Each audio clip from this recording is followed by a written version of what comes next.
see the first shark for about half an hour. The casting for the movie Jaws was a careful process. Director Steven Spielberg wanted actors who could bring authenticity to the film. Roy Scheider, who played Chief Brody, was chosen for his everyman appeal and ability to portray a small-town police chief. Richard Dreyfuss, cast as oceanographer Matt Hooper, brought a sense of youthful energy and intelligence. For the grizzled fisherman Quint, Robert Shaw was selected for his rugged appearance and commanding presence. The chemistry between these actors was tested and confirmed during auditions, ensuring they could convincingly portray the tension and camaraderie required by the story. The casting choices were pivotal in bringing the characters of Jaws to life, making the film a memorable experience for audiences. I earn a living. I'll catch this bird for you, but it ain't gonna be easy. Bad fish. In the 1975 movie Jaws, the director Steven Spielberg aimed to create a thrilling experience that felt real and immediate. He was influenced by earlier suspense films and directors like Alfred Hitchcock. Spielberg chose to show the shark as little as possible, building tension through music and the characters' reactions. He worked closely with the actors, encouraging them to improvise, which added to the film's natural feel. The mechanical shark often malfunctioned, but this challenge led to a more creative approach in depicting the shark's presence, making the fear more psychological than visual. Spielberg's collaboration with the composer, John Williams, resulted in a simple yet effective score that became a character in itself, signaling impending danger and heightening the sense of fear. The director's leadership and problem-solving during the production created a movie that remains a classic in the thriller genre. No. Jaws, the 1975 movie, is a thrilling story about a giant shark that terrifies a beach town. Directed by Steven Spielberg, it's known for its suspense and dramatic music. The film has a mix of moments that will make you laugh, jump from your seat, and even feel a bit sad. My favorite role in the movie is Chief Brody, the local police chief. He's a regular guy who finds himself tackling this huge challenge. It's interesting to see how he handles it. A fascinating fact about Jaws is that the mechanical shark used in the film often broke down. This actually made the movie scarier because you don't see the shark as much, which adds to the suspense. Now I'd love to hear from you. What's your most treasured memory or experience related to Jaws? Share your stories and memories in the comments below. We're excited to read them. Actually saw my boat being taken apart, and ever since then, yes, I have been studying sharks, and that's why I know that, The production of the movie Jaws in 1975 was a challenging adventure. Filming took place on the ocean, which brought unpredictable weather and difficult working conditions. The set design included a mechanical shark, which often malfunctioned, causing delays. Despite these issues, the team used innovative techniques like underwater cameras to capture the shark's point of view. They also employed a technique called day for night, which allowed them to film night scenes during the day. The locations included Martha's Vineyard, chosen for its shallow waters, which helped in controlling the mechanical shark. The crew faced logistical challenges like transporting equipment on boats and dealing with the salty sea air that could damage gear. The dedication of the cast and crew to overcome these obstacles made Jaws a success.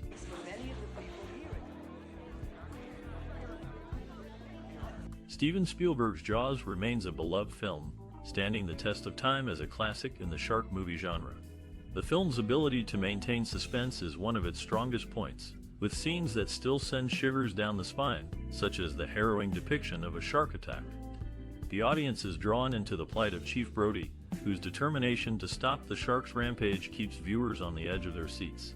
The movie's craftsmanship is evident in its excellent acting and memorable lines, which have contributed to its status as a cinematic gem. However, the film is not without its critics.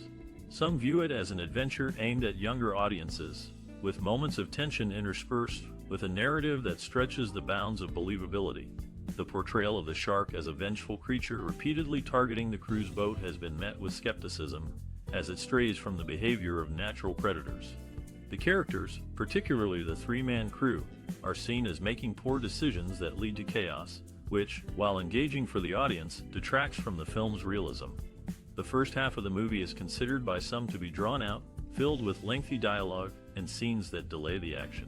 The depiction of a bustling beach community and a mayor more concerned with profits than safety adds to the slow build-up. Despite these criticisms, the film's production value, including impressive underwater footage and the tension of the open sea, has secured its place in Hollywood history. While the simplicity of the premise and the lack of depth in the characters have been points of contention, Jaws continues to capture the imagination of viewers, both young and old, as a thrilling oceanic adventure. The film's ending, though seen as prolonged by some, ultimately delivers a satisfying conclusion to the shark's reign of terror. Hey, Quint, let it go. Hey, Hooper. Maybe a big yahoo in the lab, but out here just... The music for Jaws, composed by John Williams, plays a key role in building suspense and highlighting the fear of the unknown that lurks beneath the ocean's surface. The score is famous for its simple, yet effective two-note motif that signals the presence of the shark. This motif creates a sense of impending danger and has become synonymous with the film. The rest of the soundtrack supports the narrative by contrasting moments of calm with sudden surges of tension, mirroring the unpredictable nature of the shark attacks. The musicians and John Williams worked closely to align the music with the film's pacing, ensuring that each note added to the overall experience of dread and anticipation. The score's ability to convey emotion without words greatly contributed to the film's success and lasting appeal. Back home, we got a taxidermy man! He gonna have a heart attack when he sees what I brung him! The director, after wrapping up the shoot, endured a panic attack and recurring nightmares, feeling as if he was still at sea. This was partly because of the immense stress from the production, and partly due to the waterbed he slept on, which mimicked the ocean's movement. In a heartwarming reunion years later, an actress from the film met the restaurant owner who played her son in the film, recognizing him from a sandwich named after his character. Moreover, the film made television history in the United Kingdom, becoming the second most viewed broadcast ever, with over 23 million viewers tuning in for its premiere, nearly matching the record set by another movie just 2 years prior.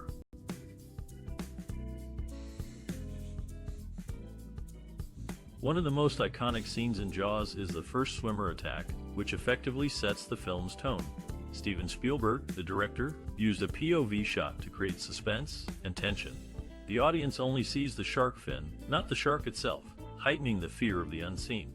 According to Spielberg, the shark is not just a shark, it's a metaphor for our hidden fears.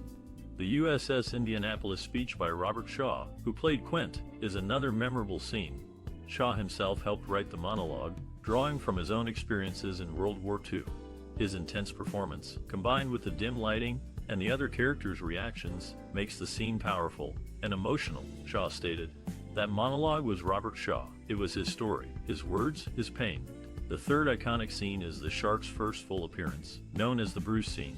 The mechanical shark, named Bruce, had frequent malfunctions, forcing Spielberg to use other methods to suggest the shark's presence. When Bruce finally worked, Spielberg decided to reveal the shark in all its glory. The result was a shocking and terrifying scene that left a lasting impact on audiences.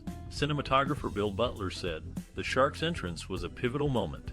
It was the moment the audience realized, this is not the sea creature we thought it was." These scenes, among others, have contributed to Jaws' status as a classic thriller. The film's impact extends beyond entertainment, influencing many filmmakers and shaping the summer blockbuster genre.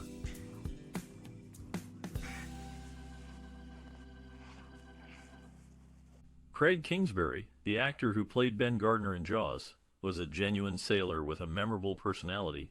His colorful language and extensive seafaring experience greatly influenced the Quint character. Spielberg had initially planned to introduce the shark with a scene showing boats rising and falling at the dock, indicating the shark's massive size. However, logistical challenges and technical issues forced the team to abandon this idea. Richard Dreyfuss, who played Hooper, has an impressive filmography, with 4 of his films nominated for Best Picture Oscar, including Jaws. His exceptional performances have left a lasting impact on the film industry.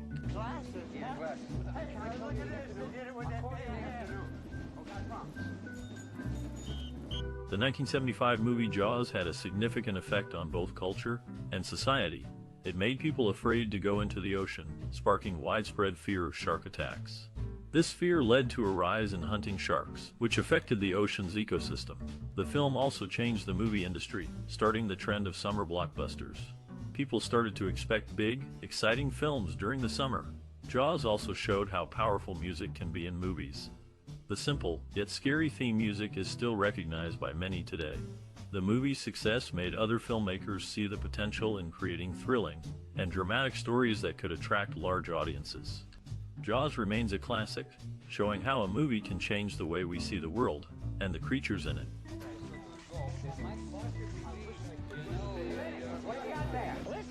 In the casting process for Jaws, several well-known actors were considered for key roles.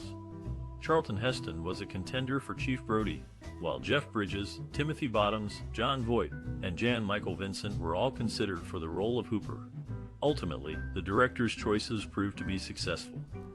After the filming of Jaws, director Steven Spielberg vowed to work on a project set on dry land for his next film, stating, "My next picture will be on dry land. There won't even be a bathroom scene." However, his subsequent film, Close Encounters of the Third Kind, did in fact contain a couple of bathroom scenes. Robert Shaw, who played the role of Quint in Jaws, has an impressive filmography. Two of his films, The Sting and Jaws, have been selected for the National Film Registry by the Library of Congress as being culturally, historically, or aesthetically significant. This recognition is a testament to Shaw's talent and the enduring legacy of the films in which he appeared.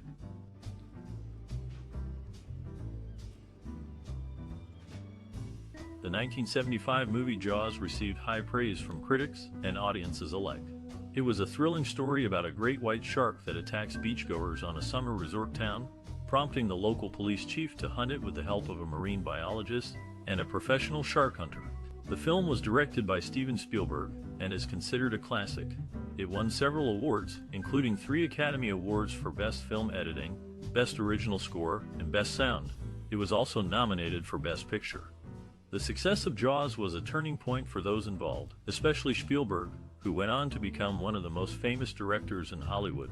The film's achievements showed the power of a well-told thriller and its ability to draw large audiences, setting a new standard for Hollywood blockbusters.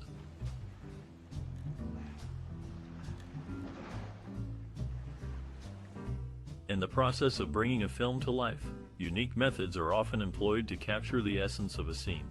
For instance, the distressing sounds of a person struggling in water were achieved by having an actress positioned with her head back, while water was poured into her mouth, creating a chillingly realistic effect. The film also featured a mechanical shark, affectionately called Bruce by the crew, which has since found a home in museums and theme parks, continuing to thrill visitors. The vessel central to the story, known as Orca, was actually a carefully constructed set piece, made to appear authentic and functional. However, it turned out to be less stable than intended, requiring an unusual solution involving lead weights borrowed at a high cost from a local dentist to ensure it would not capsize during filming. Commissary Ralph. These behind-the-scenes efforts are a testament to the dedication and creativity that goes into crafting memorable cinematic experiences.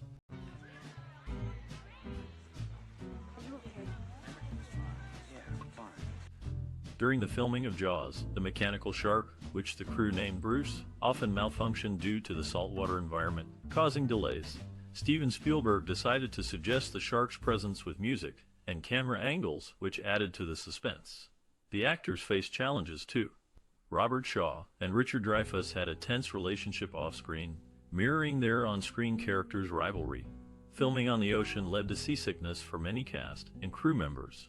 Despite these issues, the team's dedication resulted in a film that became a classic, changing the way movies are made and watched.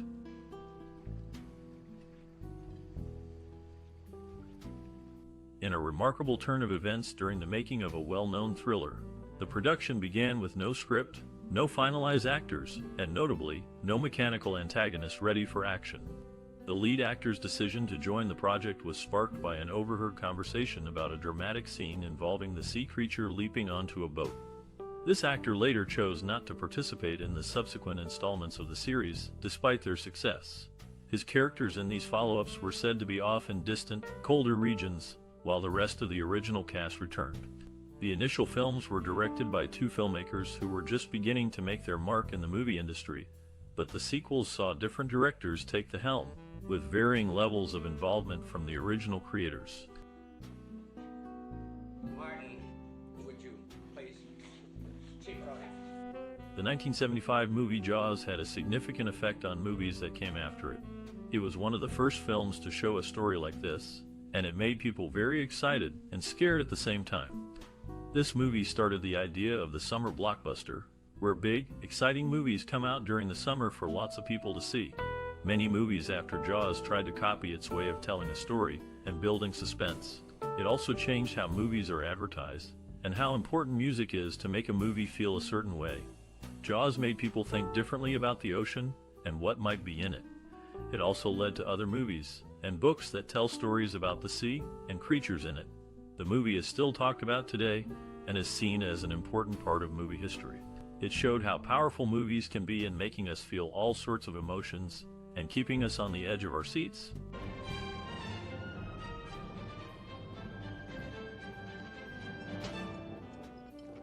During the filming of Jaws, Robert Shaw playfully taunted Richard Dreyfuss by comparing him to Paul Mooney, due to Dreyfuss's distant relation to Alfred Dreyfus, the subject of Mooney's film The Life of Emile Zola. In a chilling coincidence, Peter Benchley's housekeeper learned about her son's death on the USS Indianapolis, which was dramatized in Jaws. Only after seeing the movie, Susan Backlinie, who played the opening scene's victim, found the set surprisingly empty during her nude scene, with only necessary crew members present, as her then-boyfriend had asked Peter Benchley to leave. It ain't gonna be easy. Bad fishing. Not like going down the pond and In the early stages of casting for the thriller Set at Sea, Gene Hackman was a candidate for the lead role, which eventually went to another actor. Steven Spielberg, the director, has a record of making blockbuster hits that topped the charts on their first weekend, a feat he achieved with this film and 4 others. His influence extended to sequels of his works, which also broke records, even those he did not direct. A memorable incident occurred during the making of The Mechanical Shark, named Bruce, when a playful prank among friends in the special effects workshop led to an unexpected malfunction, leaving one of them temporarily trapped in the shark's jaws. This incident foreshadowed the challenges that would later arise with the shark during production. Hey, Quinn, let it go. Hey, Hooper. Maybe a big yahoo in the lab, but out here just supercog. If you don't want to backstroke home, you... In the production of Jaws, Steven Spielberg had initially considered Joe Spinell and Frank Pesce for the roles of the 2 men fishing for the shark at night. However, Pesce's unavailability forced a change in the casting. As filming continued, the locals of Martha's Vineyard became increasingly frustrated with the prolonged disruptions caused by the production. Meanwhile, Richard Dreyfuss initially declined the part of Hooper, expressing that while he would enjoy watching the film, he did not wish to be a part of its creation. It's a Carcharodon carcharius. It's a great white. But you don't have the tooth. In the classic thriller, the character of Captain Quint stands out as a memorable figure, earning a spot among the greatest movie characters ever. The actor behind this role, Robert Shaw, is often praised for his portrayal, and it's said that he was the main writer of his character's famous monologue about the USS Indianapolis. Contrary to popular belief, John Milius, who is credited with crafting this speech, contributed only a single line elsewhere in the film. The story also connects to real-life institutions, with the character Matt Hooper being associated with the Woods Hole Oceanographic Institution, a leading research organization in Massachusetts, where notable marine scientist Robert Ballard, known for locating the wreck of the Titanic, worked. Lenny, that's what I'm talking about. You know their first names. Talk to those clowns. Seems to be having a really good time. The Brody family's dogs in Jaws are not just any canines, they are Steven Spielberg's own Cocker Spaniels. This personal touch added a layer of comfort for the director during the film's production, which was fraught with stress and anxiety. Despite rumors of being pulled from the project, Spielberg persevered, finding solace in a pillow from home and the smell of celery. When Universal Studios saw the completed film, they launched an extensive television advertising campaign costing $700,000, an unprecedented amount at the time. This bold move reflected the studio's confidence in the final product, which would become a cultural phenomenon and a testament to Spielberg's filmmaking abilities. Okay, come on, get out of there. Take this stuff back to the office and get to work on those signs. In the film Jaws from 1975, a seemingly innocuous line, "That's some bad hat," Harry spoken at the 16-minute and 35-second mark, holds a special significance. It serves as the motto for Bad Hat Harry Production Company, which features a cartoon rendition of Martin and Harry sitting on a beach with a shark fin lurking in the water in the background on their advertising page. Director Steven Spielberg's creative decisions extended beyond the script. To capture the aquatic scenes up close, cinematographer Bill Butler invented new equipment, including a rig to stabilize the camera during tidal shifts, and a waterproof camera box. Interestingly, Brody's dog in the movie was Spielberg's own pet, Elmer, adding a touch of personal detail to the film. These behind-the-scenes facts offer a glimpse into the making of a cinematic classic, demonstrating the creativity and resourcefulness that went into bringing Jaws to life.